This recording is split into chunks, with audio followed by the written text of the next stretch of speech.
Good morning to everyone. This is Bill Bullock, and I'm coming to you live from the Biblical Lifestyle Center in Texarkana, USA. I'm coming to you a little bit early this week because I'll be out of town on our Sabbath for a special wedding celebration in another city. So here I am, and we're going to have a few moments this morning to talk about the 26th subdivision or parsha of Torah, which is called Shemini.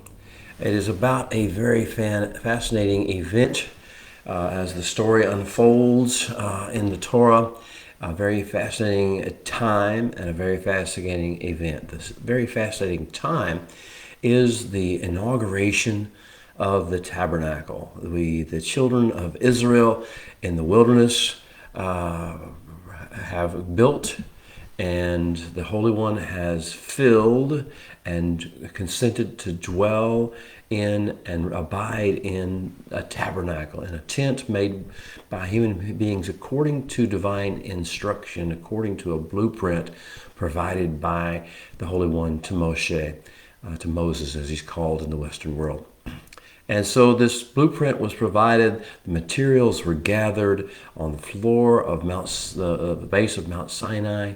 And at that particular stage, all the articles were assembled, the different component parts of the tabernacle, the tent-like structure that the Holy One had consented to abide upon and dwell with men in, were made. He filled it with His presence, His glory, His weight, His kingdom magnitude, the high voltage presence that He brings with Him, filled the tabernacle so that no one could enter. And a couple weeks ago in Parsha Vayikra, we learned that now He was calling people to come in. There was now His presence was established, is established in this story, and now He is calling for people to come and join Him, to meet with Him. But they have to know court protocols. He's a king. He's a glorious king, the king of all kings. And in order to commune with this Creator, and that's His desire, He wants to commune with men. He wants people to be able to entertain His presence, and He wants to entertain their presence. He wants to share space with humankind. What good news is this? This is amazing news. Not since the Garden of Eden news, that ordinary people, not just His prophets that He called, not just the Noahs of the world or the Avrahams of the world, or the Moshes of the world, but He wants the average person to be able to bridge this gap between fallen humanity and its toxic state and the divine majesty and magnitude and beauty of the splendor of the Hashemayim, heavenly realm. He wants to bridge that gap, and He wants to have real, intimate relationship with each individual person who will hear His voice and will come. So the book of Vayikra, the book of Leviticus, as it's called in the Western world, began with a great call. And if a man would come, if Adam would come, in other words, if someone would make themselves back to go back to the garden mindset and walk with the Holy One, He says, I'm here. Here are the breadcrumb trails.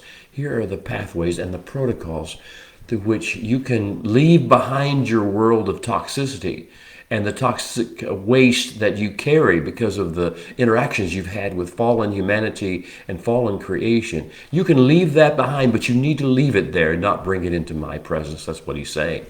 And in my presence, then you can find fullness of joy. In my presence, you can find healing and restoration. In my presence, you can find your purpose and your meaning in life. In my presence, He would say, you can find the reason you were put on earth at such a time as this, and hope for your future and for your bloodline. Well, that's what He's been saying. And now we are in the third of the parshas of Vayikra, the 26th overall of Torah. The great story is continuing, and He's going to take it another level, because today, not only is He inviting people into His tabernacle, not only is He laying out the instructions of how to get there, He's actually going to open the doors and say, come on in. Well, that's the substance of what we're doing, at least. Welcome. If you're with me, would you drop me a note and let me know you're here, your name, and your maybe location from which you're joining us, and we'll get started talking about Parsha Shemini. This is Leviticus chapter 9, verse 1 through Leviticus chapter 11, verse 47. Obviously, 3 chapters worth of Torah, but they're very important chapters. And they're key toward the center of the entire Torah download to try to say this is what it's supposed to be like when you encounter and walk with and commune with the Holy One. If you want to know how to pray, if you want to know how to faithfully serve the King, if you want to know how to live the life you were created to live, we're getting into the level of the instructions here that take you to the higher levels. If you're comfortable with where you are, if you're comfortable with your religion, if you're comfortable with your philosophy, if you're comfortable with your government and your politics, if you're comfortable with all that stuff and living in the cesspool of human life without interaction with your Creator, then I can't really offer you much in this parsha. But if you're hungry, if you want to know the deeper pathways, the ways to get into the Holy One's heart and his mind, and how to let him download to you the empowerment and the energy and the inspiration to do good upon the earth, to be the person you were created to be, and to have the impact upon the ecosystem that you were designed. If you want that, then we can have some fun together. We can have some adventures together. This series that we're doing this year is called Walking in the Light. Walking in the light. The Holy One has projected light in front of us. Said, do you want to walk in it?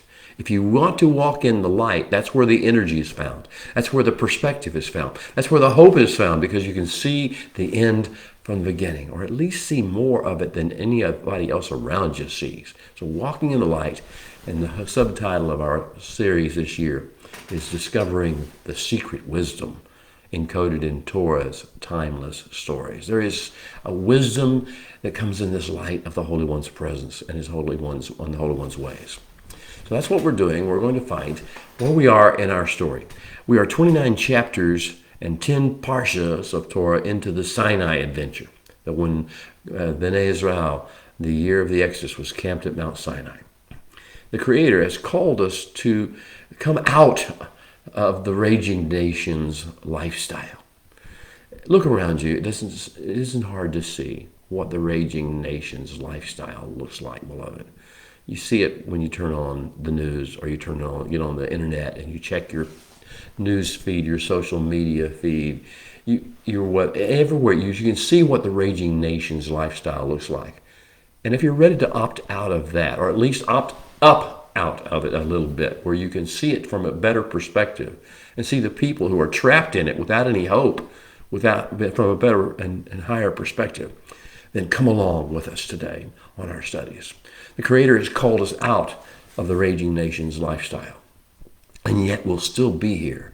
We'll just be able to see it and interact with it in a way that brings healing and brings health and brings hope to the world. Well, so he's holding us out of the raging nation's lifestyle, and he's forming us into a great nation, the very great nation that he promised long ago to Abraham and his seed forever. I will make of you a great nation, a goy gadol.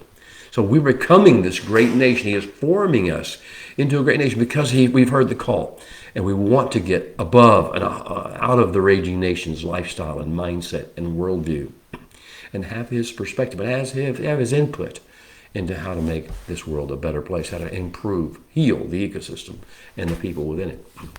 He is, in the course of doing all these things with us, he is redefining our collective identity as well as our individual identity. He's redefining and reframing our worldview. If we see things through his eyes, if we begin to see things through his heart, then we change the way we feel and act and react around the world. We refocus all our priorities. That's what he says. Let your priorities be refocused and align with his priorities, God's priorities.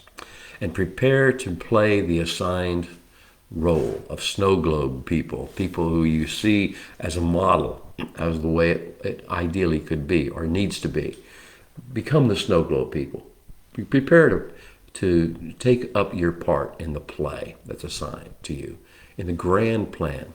And that grand plan, of course, is to make tikkun nefesh, to heal individual souls as we go along, to heal the heart and the mind and the soul of individual people that we meet and along the way, or he places to cross our paths in our lives. And also to make Tikkun Adam, to make the human race a better people, to not contribute to its toxicity, to not contribute to its focus on ethnicity and race and class and upon different things that divide us, region and nation, but to instead to make humankind more aligned with its plan to be the image of the Creator, the shadow on earth of the Creator's movements in the heavens.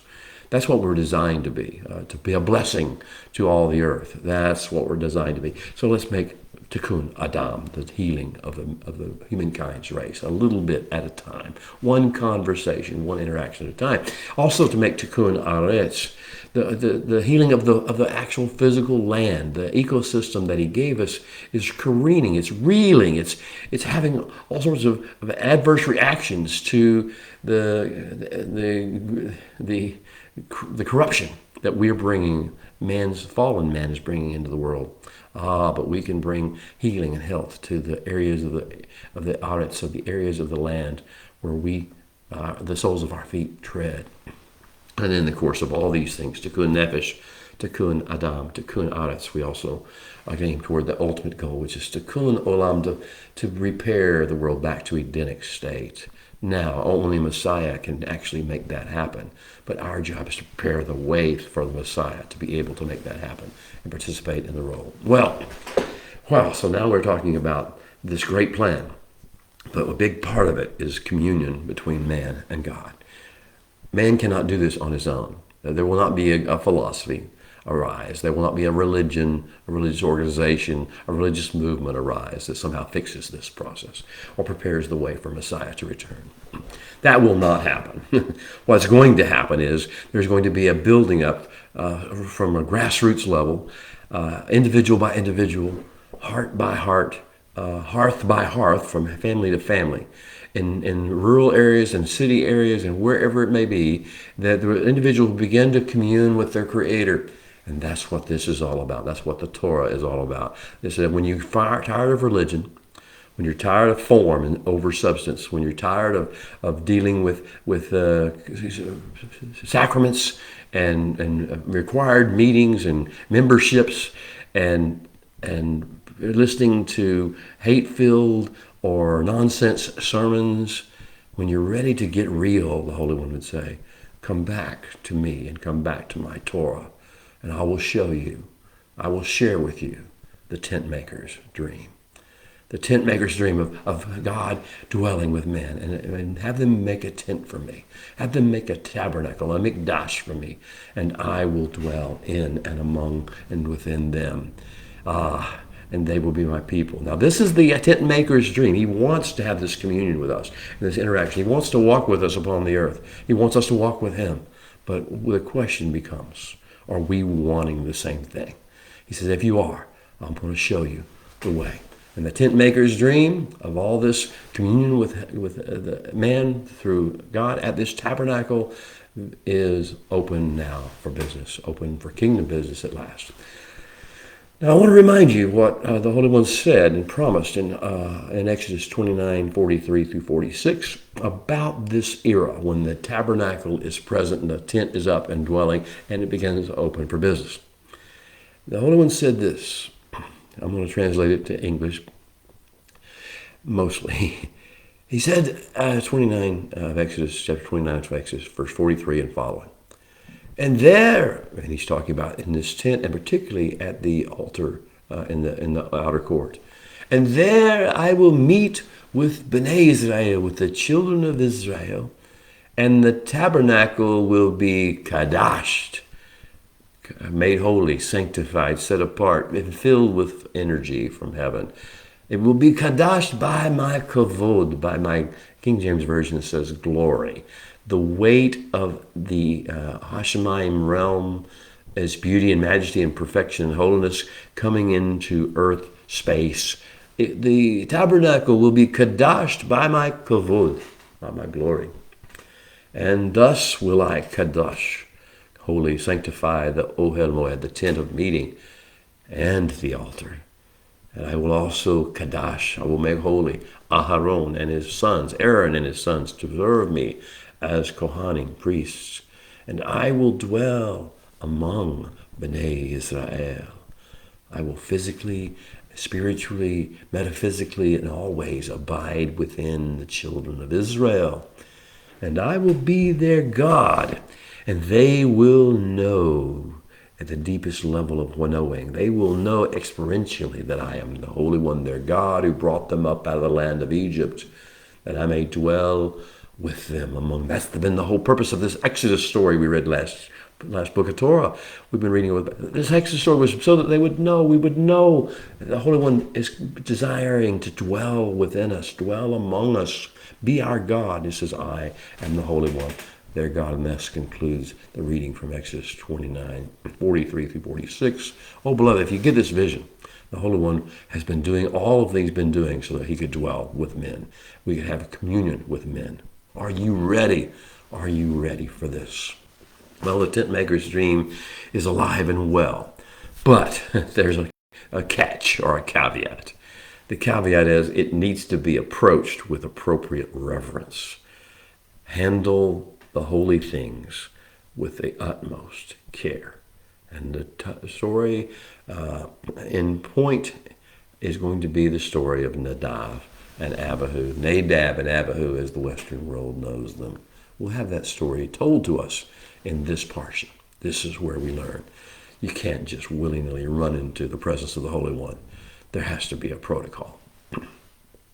The will of the Holy One must be done, and the heart of man must be to hear and do the voice and the words and the will of the Holy One.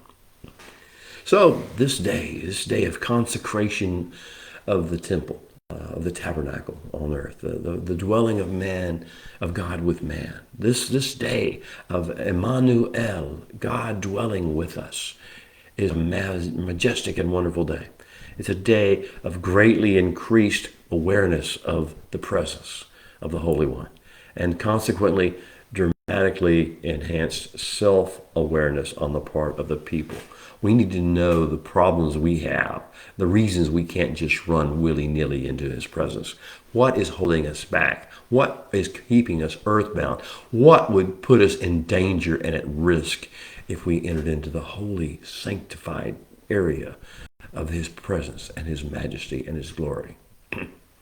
Well, the question on the table is, how can mortal men who have been steeped with folly, in folly from the womb, men and women, of course, and children who are oozing toxicity through gaping holes in their souls that have come about by virtue of constant immersion in Ra, evil, Shakat, corruption, Hamas, violence and cruelty of thought and mind and action. How can such a people, immortal people, acclimate to the presence of the beauty and the majesty and the holiness of the creator of the universe? How can they do so? How can they get past our own toxicity, our own tuma, uncleanness? How can we do that and enter into his beauty realm and into his presence and his goodness? How can we then hope to give reasonable service in response to what he has done for us? How can we touch? How can we hear? How can we respond to and serve? How can we love the eternal, immortal, invisible, all-wise, all-good God? Well, the era of Emmanuel is open, and there is an incredible nearness that we can sense, and it could change everything if we can just bridge the gap between where we are now and where we need to be able to enter his presence. He's been giving us things we didn't realize. He's been giving us the Korbanot discourse, the first 8 chapters of Leviticus, as courtiership protocols. This is to tell us how to behave, how to elevate our behaviors, how to behave in the proper manner in the presence of the king, and what we need to lay aside, put aside. The korbanot, the offerings or sacrifices as they're called, are both real and metaphoric. There are things we need to leave behind did not take into his presence. There's things that we just do not belong in his presence. And that if they are in his presence, they need to be fully surrendered to him for him to deal with according to the way that his holiness would require. So for 8 chapters, he's been telling us what to do when this day arrives, how to go into his presence as he invited us to do. And the key factor of it all is, if you add it all and sum it all up, it's the theme of Sefer Vayikra, of this book of Torah. The center of gravity, the target, bullseye of Torah in general is about function, not status. The call of the bridegroom, king, of our human beings to come into his presence and be his bride people is summed up in these words. Be holy, be kedusha, filled and exuding as I am holy. Be holy as I am holy. Be a kedusha exuder, kedusha emitter, kedusha absorber, a kedusha flow vessel, as I am a kedusha flow vessel. To impact the world as the covenant and the grand plan of the Holy One call for, we have to embrace his presence and his holiness and his majesty. We need to embrace and absorb and be transformed by and begin to radiate his kingdom kedusha polarity. It's a polarity. He is a polar extreme, so to speak, and we're at a different polar extreme. We're drawn to him by virtue of this polarity, but the idea is we're to take on his polarity and consequently take on his glory. Take on and carry his glory. Take on and carry his or, his light. Take on and carry his arukah, his healing power, eminence. Take on and exude and emit his barakah, his blessing.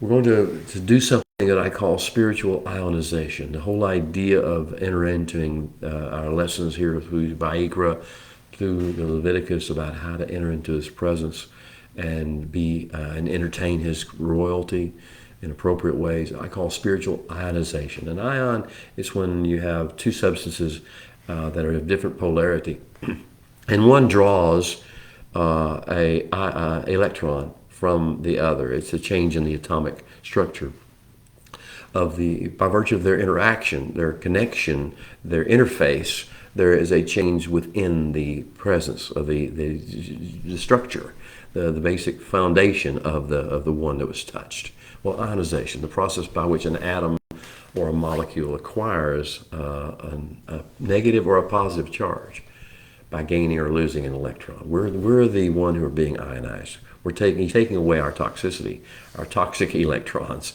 and he's infusing into us. We're attracting his electrons of holiness, of kedusha, energy, of kavod, of glory, of majesty, of weight in the kingdom, impact. So that's the idea of ionization. Are you ready to be ionized? Well, the Emmanuel upgrade is incoming. Moshe said, and is going to say this week in chapter 9, verse 6, Zeh hadavar. This is the stuff. This is the things.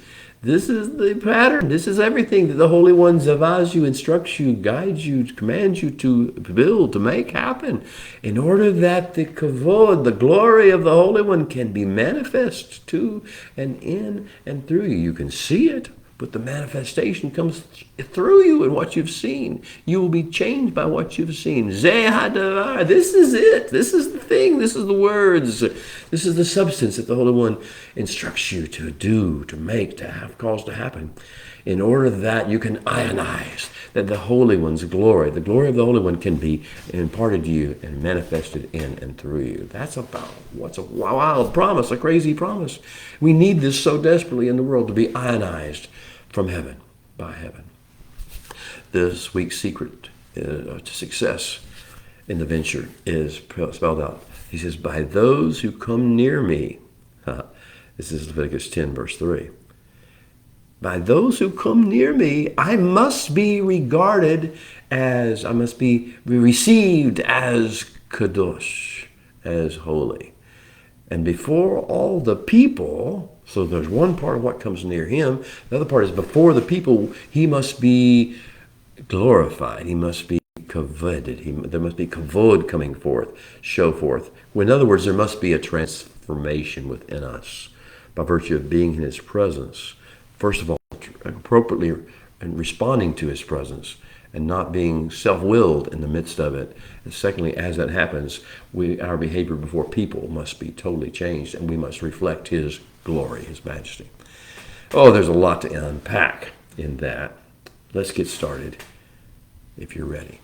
I still are called to worship the Baraku, the blessing spoken before reading from the Torah.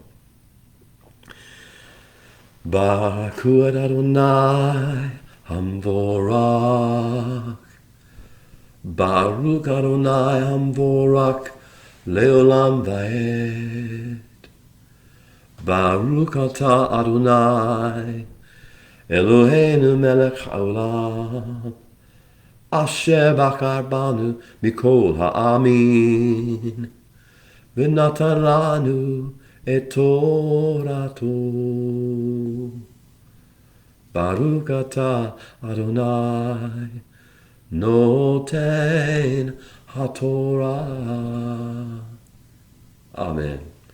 And now may you open our eyes, O Holy One, that we may see wondrous things in your Torah, for we are just strangers in this earth, so please do not hide your instructions for us.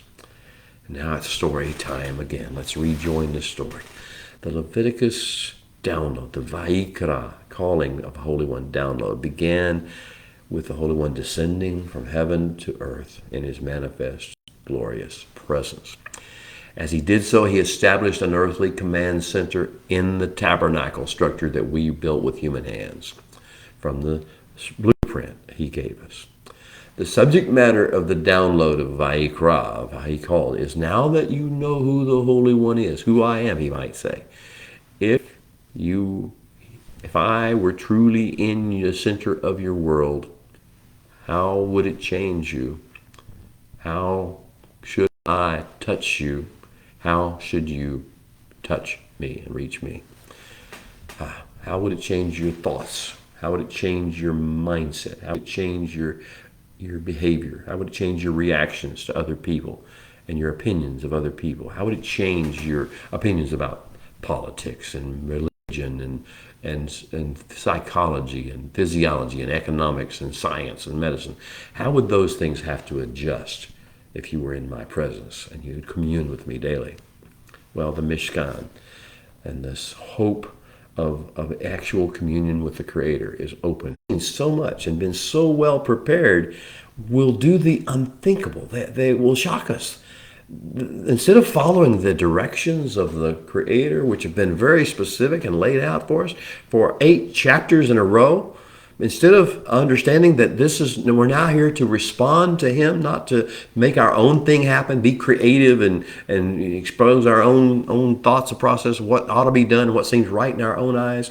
Instead of being responsive to the Holy One, shemaing his voice and listening to his instructions, they will do the unthinkable. They will make their own plan. They will design their own worship modality. They will take censers in their hands, which he didn't tell them to do. They will make their own fire that will mimic the fire that fell from heaven, sort of like the way the magicians of Egypt did whenever the water turned to blood and the snake, the crocodiles and the rods miracle took place. They could get duplicated, it seemed. That's what they're basically doing, Egyptian magician stuff. We're trying to replicate what the Holy One just did in some small form.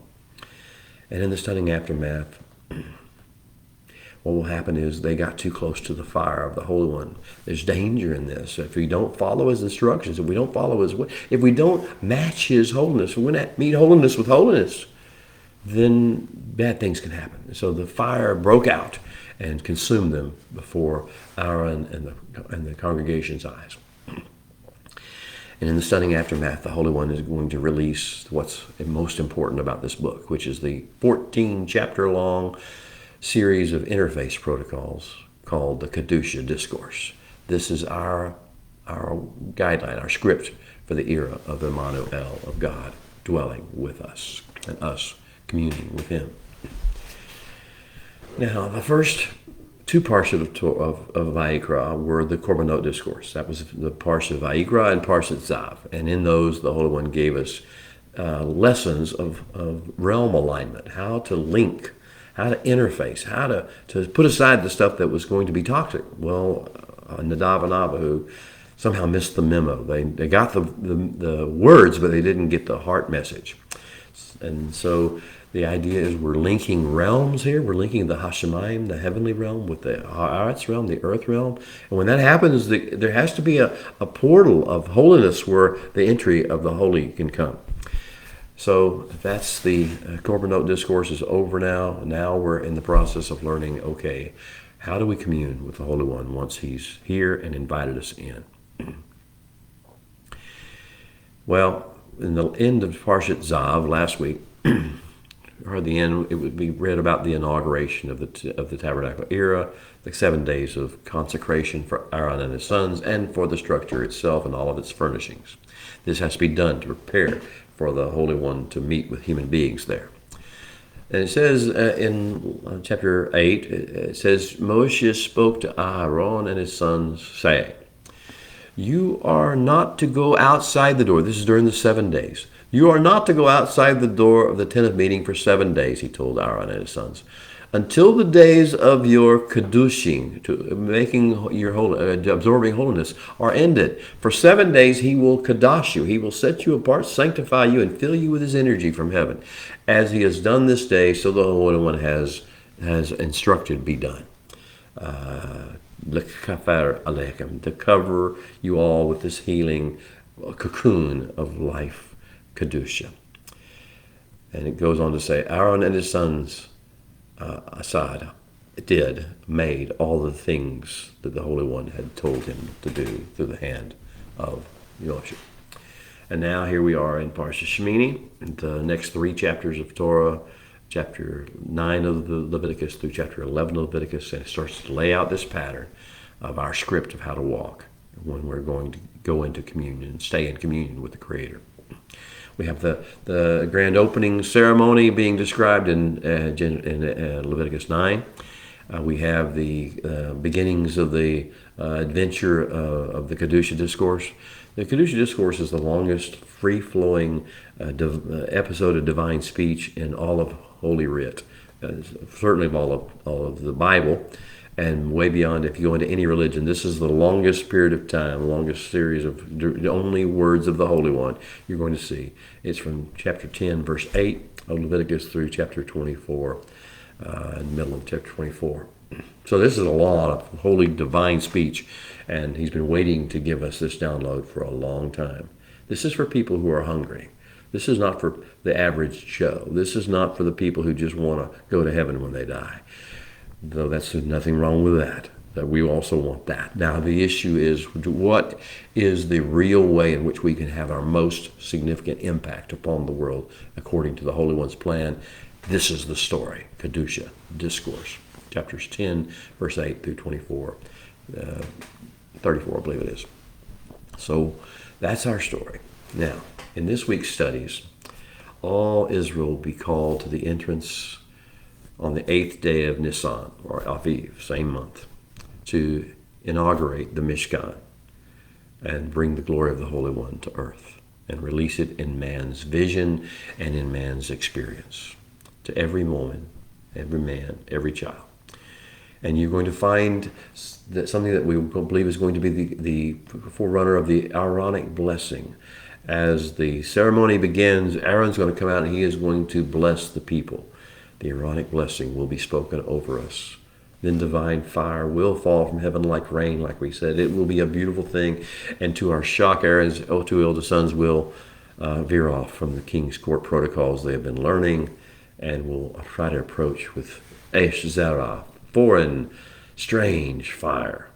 And because fire meeting fire as volatile, they will perish before our eyes. It won't be a matter of God intellectually deciding to judge Nadav and Abihu. This is not a punishment.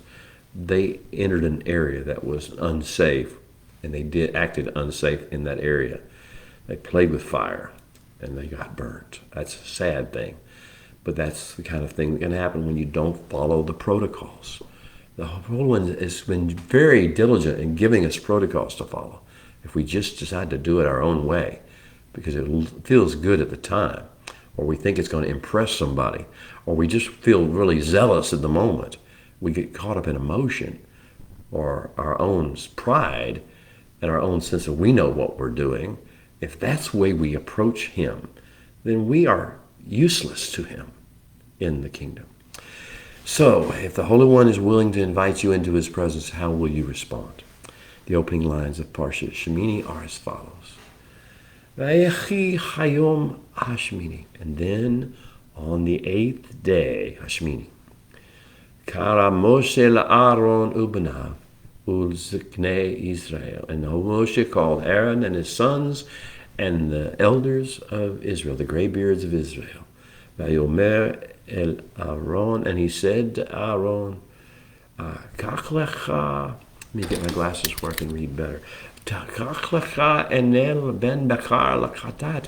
Take a young bull for yourself as a chatat, as a approach to a mechanism to lay aside your sinfulness, your breaches of covenant. Va'ayil olah tamamim. And a ram, take a ram as an olah, as a way to lay aside your variances of will from the will of the Holy One, without blemish. V'hakarev lifnei Adonai, and make approach to the Holy One. Do it. Show the people how to do it. Ve'el b'nei Israel daber lamor, and then speak to the children of Israel, the common man there, and say, Keku se'ir izim lachatat. Take a kid of the goats for your chatat, for your means of approaching by laying aside that which has been a variation from the instructions of the Holy One. Ve'egel ve'keves b'nei shana tamimim le'olah, and a calf. Take a calf and a lamb of the first year without blemish for your olah, where your will is just, your mind is drifted away, and you have drifted and away from the will of the Holy One. V'shor ve'alil shlamim lizbach livnei Adonai, and also take a bull and a ram for a shlamim, for a peace offering, as it says in English. But that's kill the fatted calf. Rejoice for the way in which life is given to you to slaughter before Adonai. The mincha, and also mincha, the mincha ve'lula b'shaman, and a grain presentation, a celebration of your grain crop mixed with oil. Ki hayom Adonai nira enekem, for today the Holy One will appear and manifest to and in you all. Vayechu et asher zeva Moshe. So they brought what Moshe zavad, he instructed, el penei ohel moed, to the entrance of the tent of meeting. V'yekrevu kol, and they all approached. They all drew near. This is our calling, to all draw near. And they all draw near as a witness throng, to watch what happened, to observe what happened. Ve'amdu livnei Adonai, and they stood before the presence and the face of the Holy One. Wow. Vayomer Moshe zehadavar. Moshe said, this is the thing, this is the substance, asher zava Adonai ta'asu, that the Holy One told you to do. These are the things the Holy One told you to do. Va'ayera elechem kavod Adonai, that the glory, the kavod, the heaviness, the weight, the ions, the electrons of the Holy One can manifest to and upon and within you. He goes on, then Aaron lifted his hands toward the people, and he blessed them. And he came down after blessing them from presenting the korban katat and the korban olah, the korban shlamim, the sin offering, the burnt offering, and the peace offering, as I said in English, the ways of laying aside the things that are toxic, that can't go into the presence of the Holy One, and surrendering them to the Holy One. He came down from that, and then Moshe and Aaron went into the Ohel Moed, the tent of meeting, this in the interior tent, and then they came out. They together blessed the people. This is the double blessing. The blessing of Aaron was earlier before this all happened.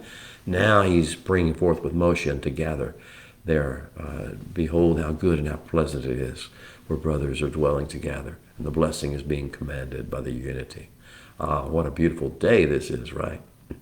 And then the glory of the Holy One appeared manifested to all the people. The weight of the kingdom, the weight of the Hashemayim realm, where he rules and reigns and dwells in majesty, began to implode into the area, come into the area. And fire came out from before the Holy One and it consumed the olah that was on the altar. And all the people saw it and shouted for joy. It's Ranan to call forth, this vocalize in this spontaneous and spirit-driven way. And they fell on their faces. Oh, it's like the song of the sea. It's like what happened when ecstatic song comes forth.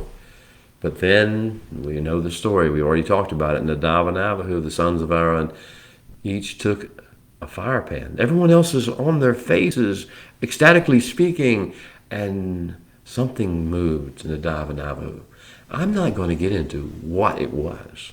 There are people who will theorize and speculate that they did it for good or they did it for evil. Hey, the story is not about Nadav and Abihu. It's about you. It's about me. It's about how we will approach. Will we listen? Will we shema the words of the Holy One? Will we follow his ways? Or will we choose to do it our way? Will we think we know what we're doing? Will we think somehow we're doing what's right?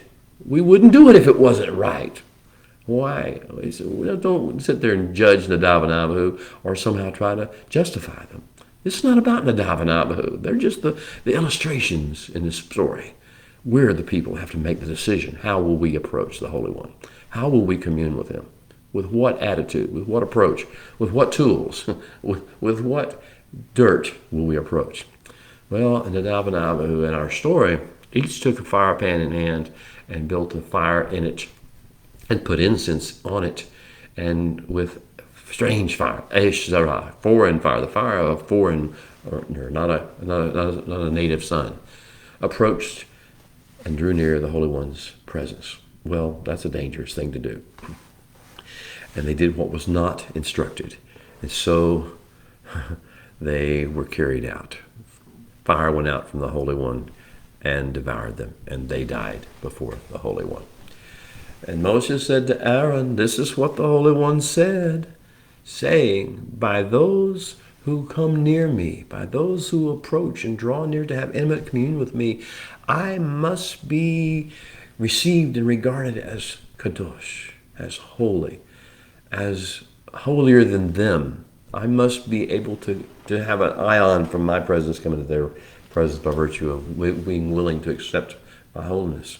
And also, before all the people, when you stand before the people and you become a snow globe, other people are watching, before all the people, I must be kavoded, I must be glorified, I must be shown, received as glorious, and I must be represented as glorious. And Vayaton Aaron, and Aaron stood silently, patiently waiting. Now cue up the Kedusha discourse. Everything you're going to read after this in this parsha, after that little narrative, is going to be telling us, okay, now that you are invited into my presence and you've come and you want to come into my presence and have conversation, the Holy One would say, now that this has happened and we're on the same wavelength, here's what you do. Here's how you live your life. Here's how you change as a result. Your diet will change. We'll see that in Leviticus 11. The way you look at food items, what is edible, what's not edible for you, what will indeed bring my glory into the world, and what will detract from my glory and show the Esh Zarah of the world, the strange fire of the world's mindsets. That is going to be manifested in your food. It's going to be manifested in what you will drink and what you won't drink. It's going to be manifested in so many different ways. And it goes all the way through. And I'm going to go on into how you will treat things that arise in you and in other people, in your areas, how you deal with sin, how you deal with hate, how you deal with perversion, sexual perversion. All things are going to be covered, but we're going to start very slow. The Kedusha discourse will be a beautiful thing. Now, I wanted to talk to you about what he's doing. He is trying to help us to get into his presence and commune with him in meaningful ways. And therefore, by virtue of communing with him, not just to feel good about communing with him, to actually be transformed and be briefed on what we need to be doing upon the earth. So, the Kedusha Discourse is going to be the Holy One's operational manual for us on how to walk in spirit breath empowerment, how to walk and carry his countenance in his face with us, the light of his countenance, how to carry the goodness that passes before us, how to carry the light of his countenance, how to carry and thereby overcome the flesh, the Ra, Shakat, and Hamas, and the solicitations and seductions of the darkness and the toxicity of fallen man. The Kedusha Discourse, the Holy One saying to his bride people, now that you've come, now that you want to know me, now that you want to know why you're here on earth, aim higher than you've been aiming. Aim higher than the philosophies and religions and ethnicities and psychologies of the world tell you to. Aim higher, look up here, and come and be like unto my ways of doing things. Aim higher. Embrace the Goy Kadosh, the holy nation calling that I've given to you back in Exodus 19. Bask in my presence, he would say. Receive the inspiration of the beauty realm.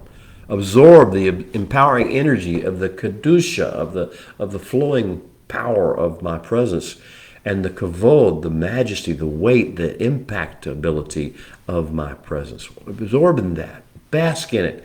Get caught up in it. Take it on into yourself.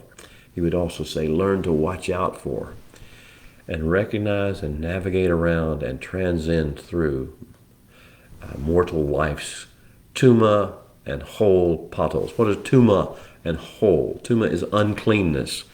You know it when you see it. You know it when you feel it. You feel slime by virtue of being in contact with it. You watch something on television or news or internet, and you feel slimed. You listen to people having conversations, or you are behaving in certain ways in public or in private that you open the door and find you know what uncleanness is when you feel it.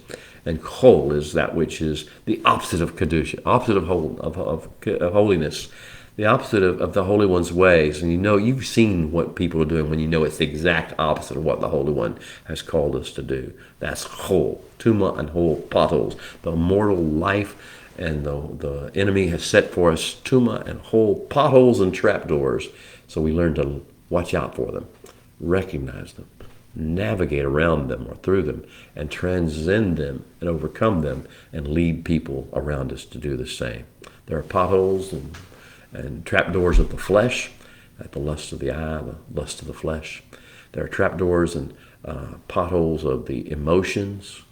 The world wants us to be emotional. The world wants us to be outraged and full of lust and full of fear.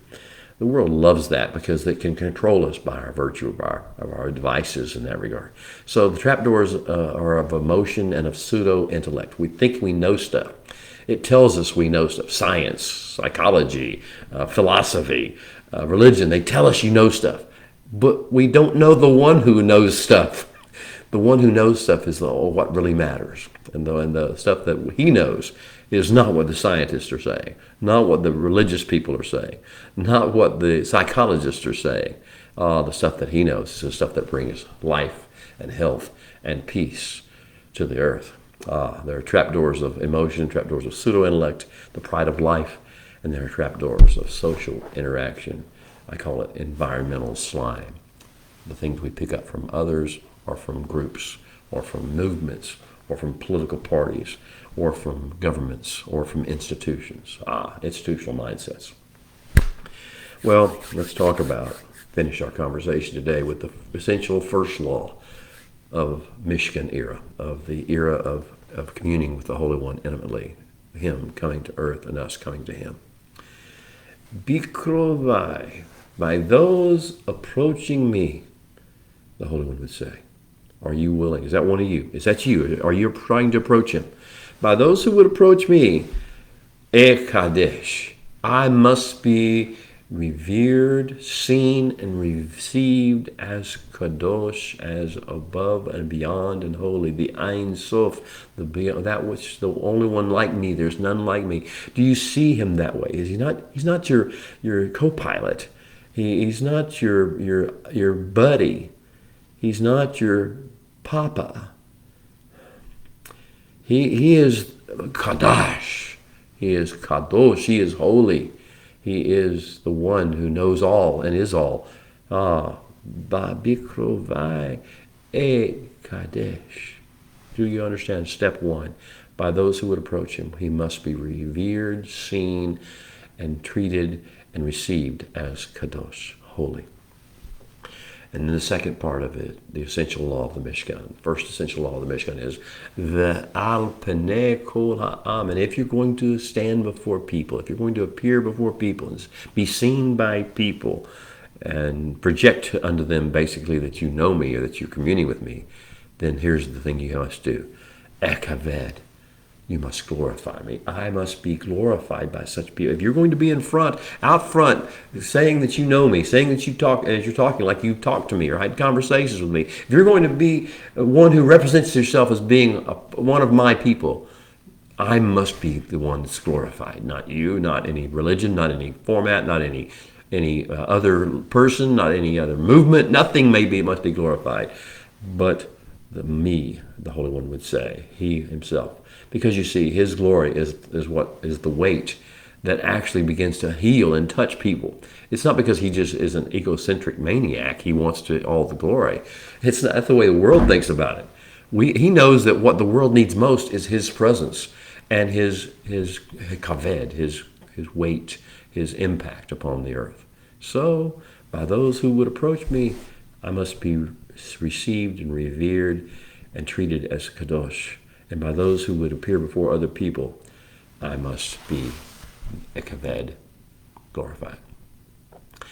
Well, my time with you for this day is about over. The most important thing we've talked about is the good news that the Holy One wants to commune with you. He wants you to come into his presence. But he wants you to know that there are risks, that you need to make some transactions before you get to his presence. You need to realize what's not appropriate for presentation to his presence. What you need to get rid of before you can get yourself changed and ready to behave, become his servant and act as his servant and serve the humanity, serve with tikkun nefesh, heal people's individual hearts and souls, to also heal the ecosystem, the earth where you live, the spheres of influence you touch. If you're going to do that, follow the protocols. He says, I've got some protocols for you to keep you in line for years and years, for all your lifetime. If you'll just listen, if you'll be trained, if you'll receive these things, the next 14 chapters will tell you the secrets to your success, maintaining sanctity, maintaining kaved, glory. Well, Shabbat Shalom, beloved. I will see you next week.